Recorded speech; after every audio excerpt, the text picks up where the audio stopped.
Hello my dear friends, welcome to my YouTube channel. तो अभी हम डिस्कस कर रहे हैं टॉपिक हर्डमेनिया, जो कि आपके बीएससी सेकेंड ईयर के जूलॉजी के पेपर फर्स्ट कॉर्ड डेटा का काफ़ी इम्पॉर्टेंट टॉपिक है। ठीक है, और ये यूरोकॉर्ड डेटा में रखा गया है। तो अभी तक हम डिस्कस कर चुके हैं systematic positions of Herdmania and habitat of Herdmania, and discuss कर रहे हैं external morphology of हर्डमेनिया।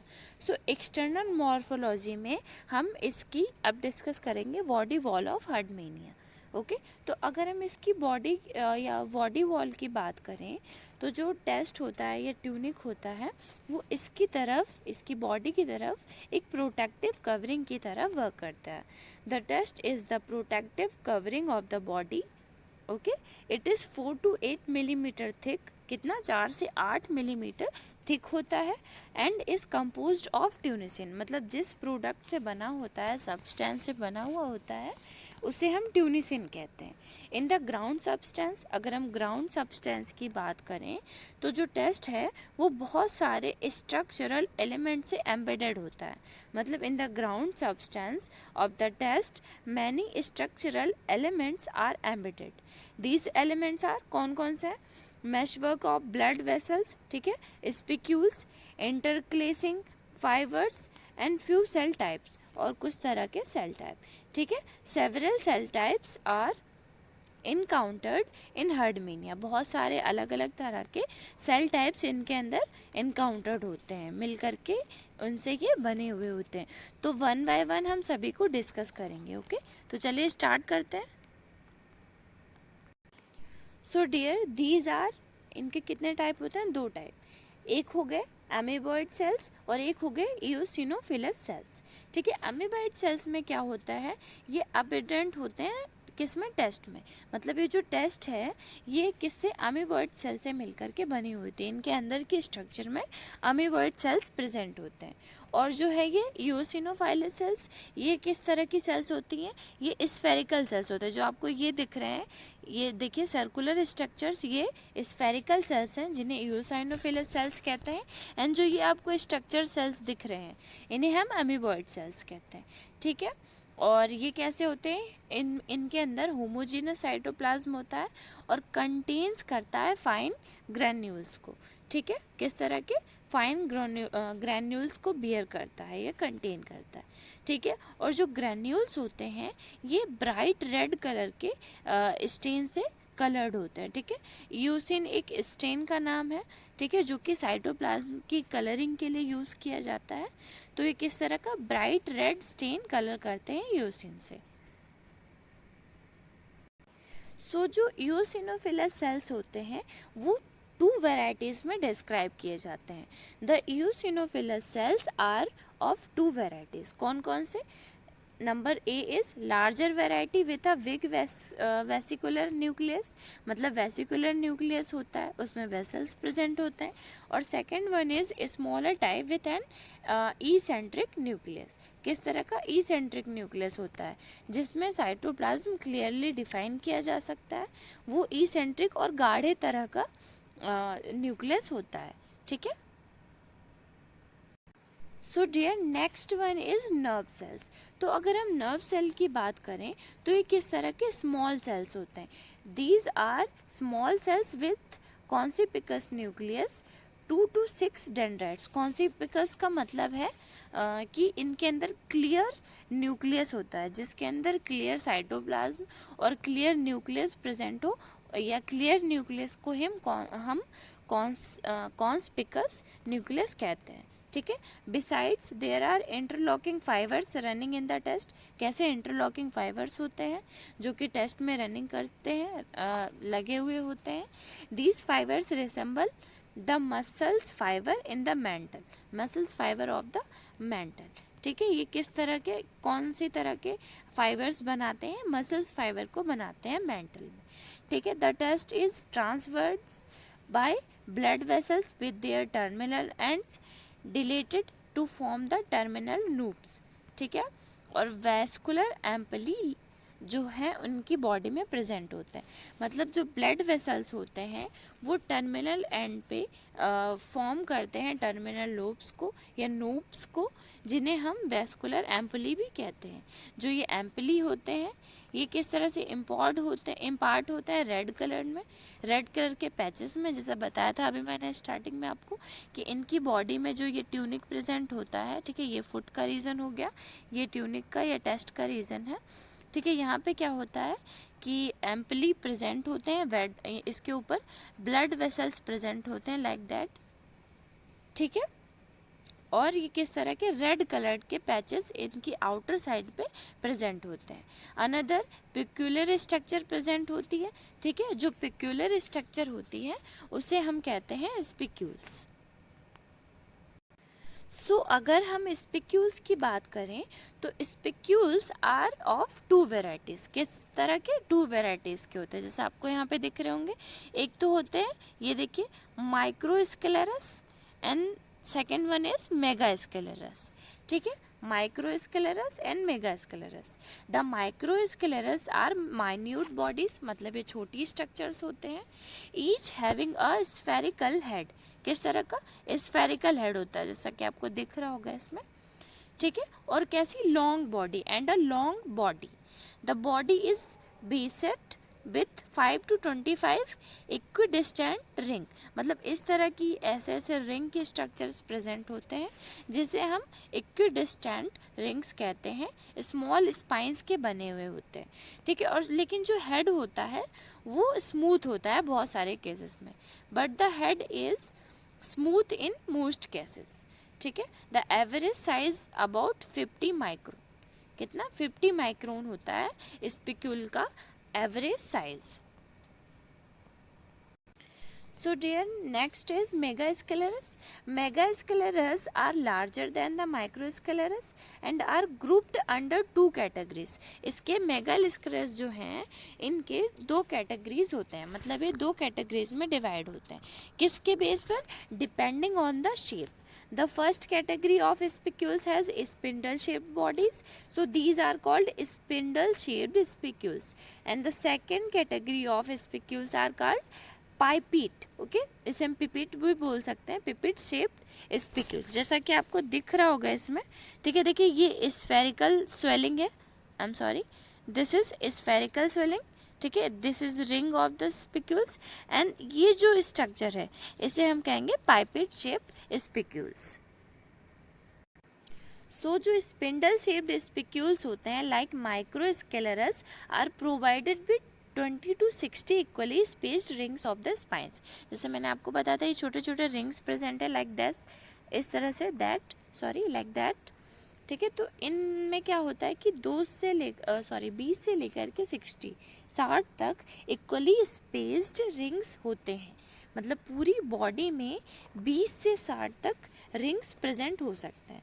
The size is variable, अलग अलग तरह के साइज होते हैं, but the average size is 1.5 millimetre.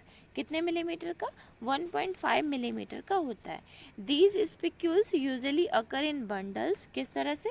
Spicules किस तरह से प्रेजेंट होते हैं? बंडल्स में। ठीक है, the pipette shaped spicules as the name suggested have a large round median swelling. इस तरह से देखिए लार्ज मीडियन स्वेलिंग प्रेजेंट होती है इनके बीच के मिडल के पार्ट में। ठीक है, these spicules are also provided with numerous rings of spines. इनमें भी रिंग्स होते हैं।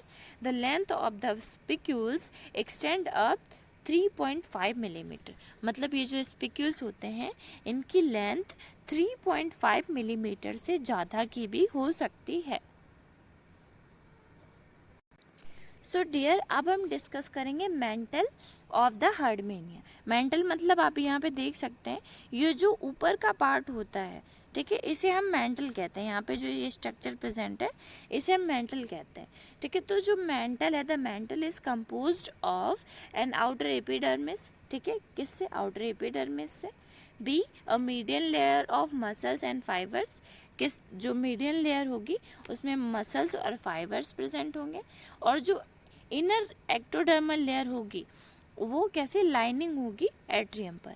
मतलब 3 तरह का पार्ट होता है मेंटल में, एक तो ऊपर की एपिडर्मिस, फिर बीच में मसल्स होंगे, देन फिर नंबर 3 कैसा होगा, एट्रियम। मतलब ये जो पूरी स्ट्रक्चर होती है ये कंपोज होती है आउटर एपिडर्मिस से, मीडियन लेयर्स ऑफ मसल्स से, and in the inner ectodermal layer lining the atrium. ठीक है। The epidermis is formed of hexagonal cells. जो एपिडर्मिस है ये हेक्सागोनल सेल से मिलकर के बनी होती है। The median layer is composed of muscles. ठीक है। मीडियन लेयर किससे, मसल्स और कनेक्टिव टिश्यू से मिलकर के बनी हुई होती है, एलिमेंट्स के, जैसे हमारी बॉडी में आप देख सकते हैं एज इट इज़ वैसे ही। सो डियर, अगर हम मसल्स की बात करें तो इनके अंदर 2 तरह के सेट्स प्रेजेंट होते हैं मसल्स के। There are 2 sets of muscles, number 1 is longitudinal and number 2 is annular. ठीक है। जो लॉन्गिट्यूडनल होते हैं, the longitudinal sets of muscles are more numerous than the annular sets. Okay. The muscles are non striated. Each muscles is made up of many non-striated muscles fibers which are ensheathed by common connective tissues। जो muscles हैं वो किससे covered होती हैं, ensheathed connective tissue से। So dear, now is coelom and atrium in Herdmania. अगर हम सीलम की बात करें या एट्रियम की बात करें तो वो किस तरह का होता है हर्डमेनिया में, ये अभी हम स्टडी करेंगे। ठीक है। आप देख सकते हैं ये स्ट्रक्चर, इस स्ट्रक्चर को हम एट्रियम कहते हैं। ठीक है। Due to the over development of atrium, इनके अंदर क्या होता है, जो एट्रियम होता है ये काफ़ी ज़्यादा डेवलप हो जाता है, ओवर डेवलप हो जाता है। सो डेवलपमेंट ज़्यादा होने के बाद क्या होता है कि इनके अंदर ट्रू सीलम जो है वो अब्सेंट होता है। ठीक है। और कुछ तरह के डेरिवेटिव्स प्रेजेंट होते हैं, उसे हम एट्रियम बोल देते हैं। ठीक है। देखिए पढ़ते हैं। Due to over development of the atrium or peribranchial cavity, the true coelom in Herdmania is absent except in certain doubtful derivatives like the pericardial cavity and gonad, etc. like that of Acidia. The space between in the pharynx and mantle is occupied at the atrium. Actual में क्या होता है कि atrium एक खाली जगह होती है, पार्टिकुलर स्पेस होता है, कैविटी होता है। ठीक है। लेकिन इनके अंदर प्रेजेंट नहीं होता। लेकिन इन कुछ पेरिकार्डियल जो कैविटी है या गोनैड है उसके बेसिस पे बताया जा चुका है कि जो फेरिंग्स है और जो मेंटल है उसके बेस में जो खाली स्पेस है उसे एट्रियम का नेम दे दिया गया। ओके।